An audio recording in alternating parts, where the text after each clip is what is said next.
साल 2006 भारत और नेपाल के बीच 1800 किलोमीटर लंबी एक ओपन बॉर्डर थी। ना कोई फेंसिंग और काफी जगहों पर तो कोई नॉर्मल चेक पोस्ट तक नहीं थी। नेपाली और इंडियन लोग बिना किसी डॉक्यूमेंट के आसानी से आते जाते थे और ठीक इसी बात का फायदा उठाकर 11 पाकिस्तानी आतंकी भारत में दाखिल हुए। बॉर्डर क्रॉस करने के बाद वो ट्रेन के जरिए मुंबई पहुंचे। वहां पहुंचते ही उनका सबसे पहला टास्क था खुद को भीड़ में छुपा लेना ताकि किसी को शक ना हो। लेकिन इतने क्राउडेड शहर में उनके लिए छुपना, सामान इकट्ठा करना और टारगेट तक पहुंचना आसान नहीं था। यहीं पर एंट्री होती है सिमी की, यानी student Islamic movement of India की। देश विरोधी गतिविधियों के चलते 2001 में भारत सरकार ने इस पर बैन लगा दिया था। लेकिन बैन होने के बाद इसके मेंबर्स अंडरग्राउंड हो गए और एक हिडन स्लीपर सेल नेटवर्क बन गया जो आगे चलकर आईएसआई के हवाले पर काम करने लगा। सिमी के लोकल मुजाहिद इन आतंकियों को रिसीव करने पहुंचते हैं। इसके बाद इन्हें मुंबई के ईस्टर्न इलाके में मौजूद गोवंडी के शिवाजी नगर ले जाया जाता है। ये इलाका बहुत भीड़ भाड़ वाला है, इसीलिए यहाँ किसी नए व्यक्ति पर आसानी से ध्यान नहीं जाता। यहाँ उन्हें मोहम्मद अली नाम की एक लोकल व्यक्ति के घर पर रखा जाता है। इन आतंकियों को ये सख्त हिदायत थी कि चाहे कुछ भी हो जाए वो अपने कमरे से एक भी कदम बाहर नहीं निकलेंगे। इसके बाद 15 से 20 किलो आरडीएक्स पाकिस्तान से स्मगल करके गुजरात के कांडला पोस्ट पर उतारा गया। वहां से इसे ट्रकों में छुपाकर सड़क के रास्ते मुंबई लाया गया। इसके बाद सिमी के स्लीपर सेल्स एक्टिवेट हुए। ये लोग मुंबई की भीड़ भाड़ वाली मार्केट में गए। वहां से उन्होंने फर्टिलाइजर के नाम पर भारी मात्रा में अमोनियम नाइट्रेट खरीदा। इसके बाद वो बर्तनों की अलग अलग दुकानों पर गए और वहां से उन्होंने 7 नए प्रेशर कुकर खरीदे। साथ ही उन्होंने रेक्सीन के बड़े बैग्स, एनालॉग घड़ियां, छतरियां और वायर भी खरीदे ताकि बारिश के मौसम में किसी आम मुंबईकर जैसा दिखा जा सके और कोई भी उन पर शक न करे। जब ये सारा सामान गोवंडी के उस बंद कमरे में पहुंचा तब पाकिस्तानी आतंकियों ने अपना असली काम शुरू किया। उन्होंने आरडीएक्स के साथ लोकल मार्केट से लाए गए अमोनियम नाइट्रेट और फ्यूल ऑयल को मिक्स किया। आरडीएक्स और अमोनियम नाइट्रेट का ये मिक्सर इतना खतरनाक होता है कि इसे दुनिया के सबसे डेडली एक्सप्लोजिव्स में गिना जाता है। इसके बाद इस बारूद को प्रेशर कुकर में ठूस ठूस कर भर दिया गया। लेकिन आतंकियों का मकसद सिर्फ ब्लास्ट करना नहीं था, उनका मकसद था कि जितनी ज्यादा से ज्यादा हो सके उतनी जाने जाए। इसके लिए उन्होंने हर कुकर के अंदर सैकड़ों लोहे की कीलें भर दी। उन्हें पता था कि जब ये कुकर फटेगा तो लोहे की ये कीलें बंदूक की गोली से भी तेज रफ्तार से निकलकर सीधा लोगों के शरीर के आर पार हो जाएंगी। 11 जुलाई 2006 की दोपहर आतंकियों ने 7 अलग अलग टीमें बनाई। हर टीम में 2 लोग थे, एक पाकिस्तानी आतंकी जिसके पास रेक्सीन बैग था और एक लोकल गाइड जिसका काम था भीड़ में रास्ता दिखाना और सही ट्रेन तक पहुंचाना। मुंबई की भीड़ का फायदा उठाते हुए इन 7 टीमों ने अलग अलग टैक्सियां पकड़ी और सीधे साउथ मुंबई के चर्च गेट स्टेशन की तरफ निकल पड़े।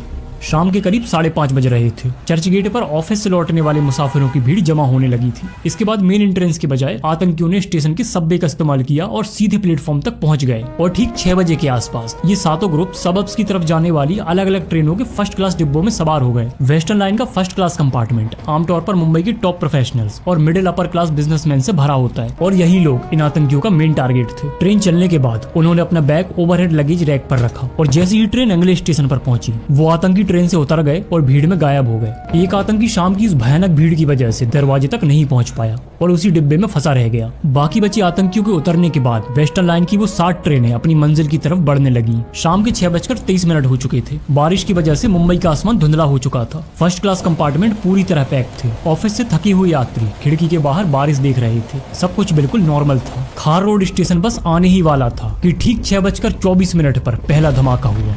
ब्लास्ट का इम्पैक्ट इतना भयानक था कि फर्स्ट क्लास कोच की लोहे की छत और दीवारें किसी कागज की तरह उखड़ गईं। ट्रेन के पहिए पटरी से उतर गए और कोच एक भयानक आवाज के साथ घिसटता हुआ रुक गया। आसपास के लोगों को लगा कि किसी दुकान में कोई सिलेंडर ब्लास्ट हुआ है, लेकिन इससे पहले कि कोई कुछ समझ पाता उसी मिनट यानी 6:24 पर ही बांद्रा और खार रोड स्टेशनों के बीच गुजर रही एक और ट्रेन में दूसरा धमाका हुआ। यानी एक ही मिनट के अंदर 2 अलग अलग ट्रेनें तबाह हो चुकी थी। मुंबई का सिस्टम अभी कुछ समझने की कोशिश कर ही रहा था कि ठीक अगले ही मिनट 6:25 पर जोगेश्वरी स्टेशन के पास एक तीसरा धमाका हुआ और सिर्फ 2 मिनट के अंदर 3 भरी हुई ट्रेनें आग का शिकार हो चुकी थी। जोगेश्वरी के तीसरे धमाके ने लोगों के दिमाग में चल रहे हर भ्रम को तोड़ दिया। जैसे ही खबर आना शुरू हुई कि एक के बाद एक ट्रेनों में लगातार धमाके हो रहे हैं तो हर एक के जहन में 13 साल पुराना वही खौफनाक मंजर जिंदा हो गया जब 12 मार्च 1993 को मुंबई में सीरियल ब्लास्ट हुए थे। ये इंडिया की हिस्ट्री में पहली बार था जब किसी सिविलियन टारगेट पर इतने बड़े पैमाने पर आरडीएक्स का यूज किया गया था, जिसमें 300 से ज्यादा लोग मारे गए थे और करीब 1400 से ज्यादा लोग बुरी तरह घायल हुए थे। इधर लोग संभलने की कोशिश कर ही रहे थे कि ठीक 6:26 पर माहिम जंक्शन पर चौथा ब्लास्ट हुआ।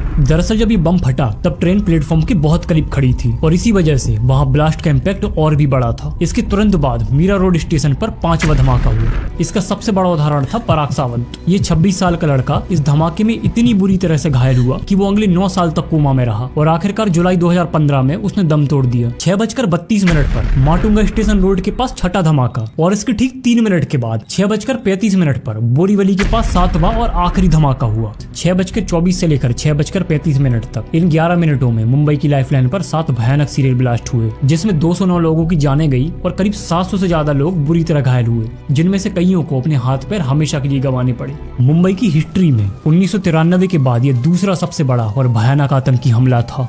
आतंकियों को लगा कि इन धमाकों के बाद मुंबई घुटनों पर आ जाएगी, लोग डर के मारे अपने घरों में छुप जाएंगे और शहर में दंगे भड़क उठेंगे। लेकिन अगले कुछ घंटों में जो होने वाला था वो उनकी सोच से बिल्कुल अलग था। धमाकों के तुरंत बाद जैसे ही टीवी पर न्यूज आना शुरू हुई तो लाखों लोगों ने एक साथ अपने परिवार वालों को फोन लगाना शुरू किया। इस सडन लोड की वजह से मुंबई के नेटवर्क्स पूरी तरह जाम हो गए। किसी को नहीं पता था कि उनका अपना कहाँ है, जिंदा है या नहीं। ऊपर से जुलाई की मूसलाधार बारिश ने पूरे शहर का ट्रैफिक रोक दिया था। एम्बुलेंस और पुलिस को ट्रैक तक पहुंचने में बहुत मुश्किल हो रही थी। ब्लास्ट माहिम, बांद्रा, खार और जोगेश्वरी के पास हुए थे। वहाँ रेलवे ट्रैक्स के बिल्कुल बगल में झुग्गियां थीं। जब धमाका हुआ तो ये झुग्गी वाले लोग अपनी जान बचाकर भागने के बजाय सीधा उन ट्रैक्स की तरफ दौड़े। उन्होंने अपने हाथों से ही ट्विस्टेड लोहे को हटाकर फंसे हुए लोगों को बाहर निकाला और प्राइवेट टैक्सियों के जरिए उन्हें हॉस्पिटल पहुंचाया। इधर हमले की खबर मिलते ही मुंबई पुलिस हेडक्वार्टर में हड़कंप मच गया। उस वक्त महाराष्ट्र एटीएस की कमान केपी रघुवंशी के हाथ में थी। उन्होंने बिना एक भी सेकंड बर्बाद किए अपनी एटीएस फोर्स को 7 अलग अलग ग्रुप्स में बांट दिया और हर ग्रुप को एक ब्लास्ट साइट की जिम्मेदारी दी गई। लेकिन शुरुआती 48 घंटों में हालात कुछ ऐसे होने वाले थे जिसने इस इन्वेस्टिगेशन को लगभग एक ब्लाइंड केस बना दिया।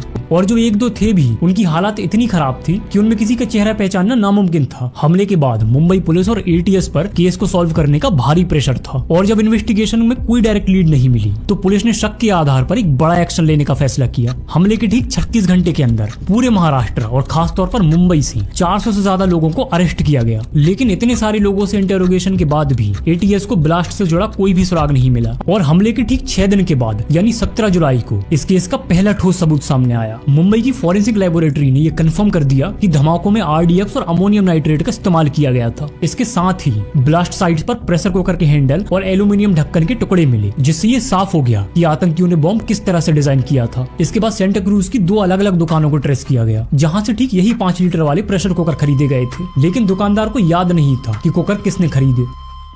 हमले को लगभग 1 हफ्ता गुजर चुका था। 400 से ज्यादा लोगों से पूछताछ के बाद भी जब कोई नतीजा नहीं निकला तो लगने लगा कि आतंकी सिस्टम से 2 कदम आगे निकल चुके हैं। महाराष्ट्र एटीएस सच में अंधेर में तीर चला रही थी। लेकिन तभी एक फोन कॉल इंटरसेप्ट होती है। कॉल करने वाले का नाम था मुमताज चौधरी और ये कॉल जा रही थी बिहार के मधुबनी के एक छोटे से गाँव बसुपट्टी में और जिसे कॉल किया जा रहा था उसका नाम था कमाल अहमद अंसारी। ऊपर से देखने पर ये बेहद आम और एक नॉर्मल सी कॉल लग रही थी, लेकिन एटीएस के एनालिस्ट ने इस कन्वर्सेशन में कुछ रेड फ्लैग पकड़ लिए। इंटरसेप्ट मिलते ही एटीएस की टीम तुरंत मुंबई से बिहार के लिए निकली और 20 जुलाई 2006 की आधी रात को एटीएस ने बासुपट्टी गांव से कमाल अंसारी को अरेस्ट कर लिया। लेकिन सबसे बड़ा झटका तब लगा जब पुलिस ने उसके घर की तलाशी ली। वहां उन्हें एक छोटे से प्लास्टिक बैग में करीब 500 ग्राम काला पाउडर मिला। बाद में टेस्टिंग में पता चला कि इसमें 85% आरडीएक्स और 15% चारकोल था। कमाल अंसारी की गिरफ्तारी के बाद एटीएस ने उसके लोकल कॉन्टेक्ट पर शिकंजा कसना शुरू किया। इसी कड़ी में फैजल शेख का नाम सामने आया जो लश्कर तैयबा का मुंबई हेड था। इसीलिए यहाँ फॉरेंसिक साइंस ने एक बहुत बड़ा रोल निभाते हैं कि जब आतंकी किसी बंद कमरे में आरडीएक्स जैसे एक्सप्लोजिव्स के साथ काम करते हैं तो उसके माइक्रो पार्टिकल्स कमरे की दीवारों, पंखों, स्विच बोर्ड्स और फर्श पर जम जाते हैं। भले ही कमरा कितना भी साफ कर दिया जाए, लेकिन ये पार्टिकल वहां तब भी मौजूद रहते हैं जो नॉर्मल आंखों से दिखाई नहीं देते। इसके बाद जब फॉरेंसिक एक्सपर्ट्स ने फैजल शेख के बांद्रा वाले घर की तलाशी ली तो ये क्लियर हो गया कि 11 जुलाई को वो 7 बॉम्ब इसी बांद्रा वाले घर में असेंबल किए गए थे। इसके बाद जुलाई से लेकर अक्टूबर 2006 के बीच एटीएस ने अलग अलग इलाकों से टोटल 13 लोगों को गिरफ्तार किया। इनमें से कुछ लोग सिमी के स्लीपर सेल्स थे तो कुछ लश्कर तैयबा के। इन 13 लोगों पर मकोका के तहत केस चला